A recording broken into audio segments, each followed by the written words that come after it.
Well, mental health is something that our team is passionate about, and I know many people are impacted by it in our listening audience.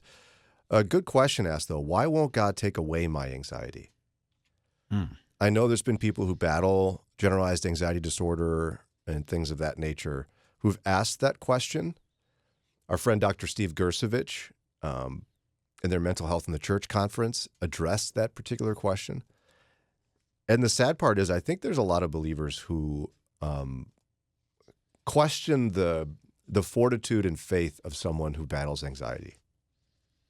Right. If you don't have that struggle yourself, you think it's not all that much. Like, oh, well, you're worried. Just stop worrying. It's not that at all. It's similar. Some people have a very strong constitution and they don't get sick.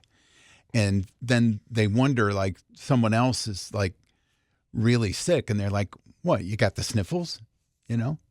Man up. Yeah, and that's almost as rude as looking at someone in a wheelchair and going, what are you, just sitting there? Get up. Mm-hmm. Although I don't think people totally believe it. Have you all, you ever experienced a panic attack? No. I have once. I have family members who have. And I joke about the story. I've told you that many years ago when my son Theodore was really small, he was just maybe like 2 or 3, I had to jump in the shower. I just finished setting up. Sarah and I had saved and scrimped and did like one of those Black Friday sales, got a TV. And I jump in the shower, get out, and turn and look, and he grabbed my keys, and he realized that when you scrape the keys across the blank screen, you're drawing on it. Mm-hmm. So he had spent a few minutes totally scratching the screen on our brand new television. And now, keep in mind, I had probably too much excitement about a thing, and I had spent a lot of time like prepping this. We were going to have a little like den in the house, and we had saved and got this good deal. And it was it. I like sat down. I could be mad at him, but I was mad at him, and I started to have trouble breathing. And I called Sarah. I go, I don't know what's wrong. This just happened. I'm like, she's like, you're having a panic attack. Sit down. And I had a ton of talk me through it. It was absolutely debilitating and horrifying. I'm embarrassed that it was over a thing, but I mean, it's not that crazy. No, it's a lot of money that you just spent. And time, and I was excited. Well, often with panic attacks, it's like one little thing was just too much for you to bear, and that was what caused you to break down. And it tipped the scale. Mm-hmm. Yeah. I actually had one once, and it was because this was like not the root cause, but the tipping point was I couldn't get a box out from under the bed because it was stuck. Oh. Mm-hmm. And then you feel, when you have a panic attack, you feel like, I'm so embarrassed. I shouldn't have a panic attack about this. Right, but it's not that. It's been a pile of other anxiety is what you're saying, right? Now, I would tell you that when Ron and I started working together 10 years ago, I don't know that mental health was really talked about in the church. There was a couple of key leaders in the church that went public about battling depression that shifted the discussion. But I can tell you that I have multiple people in my immediate family that have been formally diagnosed with generalized anxiety disorder and major depressive disorder. Mm-hmm. And it's not made up. And they don't lack faith. Right. It's a predisposition within their body, I guess. Something about the way the neurons fire and all those that we just don't quite understand yet. Yeah. And so this Relevant Magazine piece, it's called Why Won't God Take Away My Anxiety? And the writer of it was like, listen, can God heal miraculously someone from their anxiety? Sure. Absolutely. But he doesn't always do that. And I think people battle with this in many areas.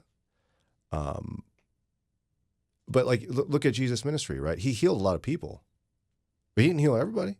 Right. But I think the question people grapple with is, as implied in the title, is why? How do you guys spiritually answer that?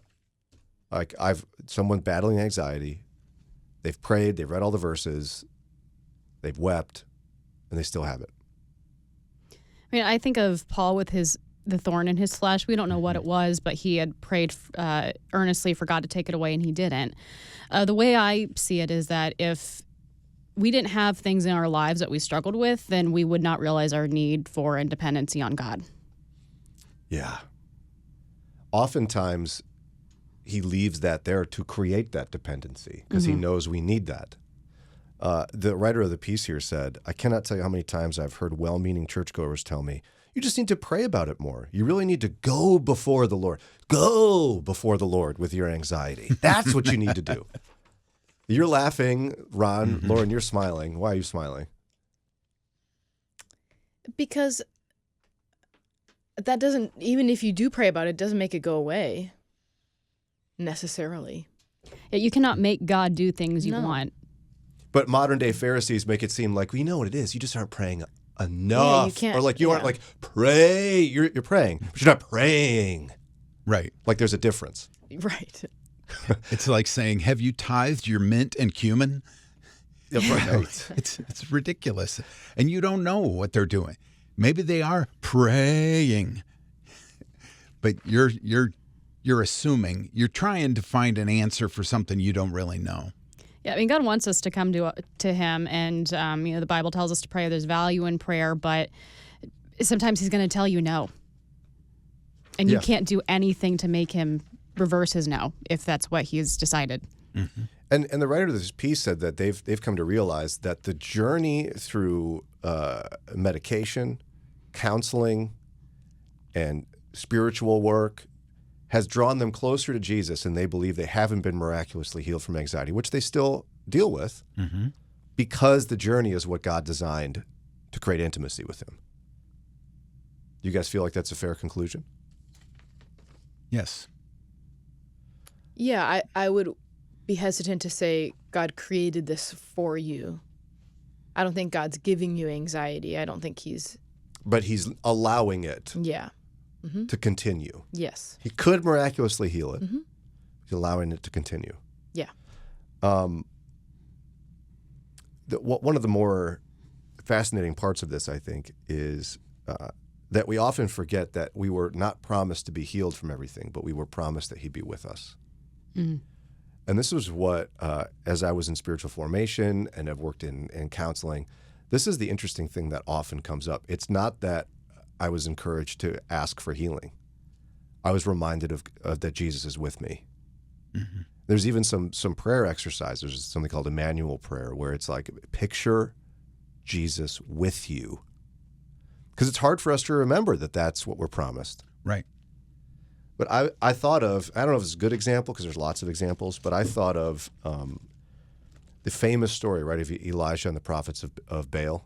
How do you pronounce that at Moody when you went there? Baal? Baal. I always thought I had to say or Some something. people did, yeah. So he has that miraculous victory. He's like, there's wet stuff on fire. He kills all the prophets of Baal. And then Jezebel's like, well, hey, here's a promise for you, buddy. I'm going to kill you. And then he gets super anxious, flees, ditches his like assistant, sits under a tree and is like, Lord, kill me. Right. And he's like, why don't you take a nap and have a snack? Yeah. Yeah. Which is amazing. Yeah. Never underestimate the power of a nap and a snack. And it was like, it happened twice, right? He woke up and then he fell asleep and he's like, oh, just rest. But notice what God didn't do. I didn't think about it until I read this piece. He didn't, like Elijah didn't sit down under the tree and God went, all right, stand up. I heal you now of your fear. I heal you. Could have done that. Sure. I know I made it sound silly, but he could have done that. Or say what's wrong with you. Don't you have faith? He didn't do either of those things. He was compassionately and mercifully with him in his pain. He didn't even say, like, it's okay now. And you're right. He's just like, here, eat something. Lay down. I'm here. You're good. Take a nap. You can rest easy because I'm here. Yeah. The natural body functions, so to speak. Your body is designed to heal itself. You rest and let that happen. And so, do you guys have any words of wisdom for someone battling anxiety at the moment? I Any think one encouragement? thing is to identify what is causing your anxiety. If there's something, it may just be a general sense of anxiety, but oftentimes it's related to something. You're your finances are in trouble, so you're anxious about that, or your relationship, you're anxious about some aspect of that. If you can identify what you're anxious about, that will help you in dealing with that. And if you can't figure it out, go find someone to help you figure it out. Yeah. Stop throwing guilt on yourself that you're not miraculously healed. Mm-hmm. What you should spend time on is remembering that Jesus is with you. And that's enough, I'd also say to guys listening, a lot of men have their anxiety manifested in anger. If you find yourself at a low level of angry on a regular basis, you may be actually battling anxiety and should get some help for that. True. I've told stories about me before, but that was my story. I just found myself angry all the time. And that's not how we're supposed to live. The fruits of the Spirit are love, joy, peace, patience, kindness, goodness, self-control, not a low boil. It's 6:49 here on WCRF. And guys, I'd encourage you men, maybe the thing that's going to turn around for you this year to get you to really refocus on remembering Christ's presence with you is to join us for the Walk-Worthy Men's Conference. It's coming up on Saturday, March 1st at Canton Baptist Temple. We've got powerful preaching from Rodney Maiden and Paul Cannings and Pastor Mike Frazier. Text WALK for more information. Text WALK to 440-546-2255.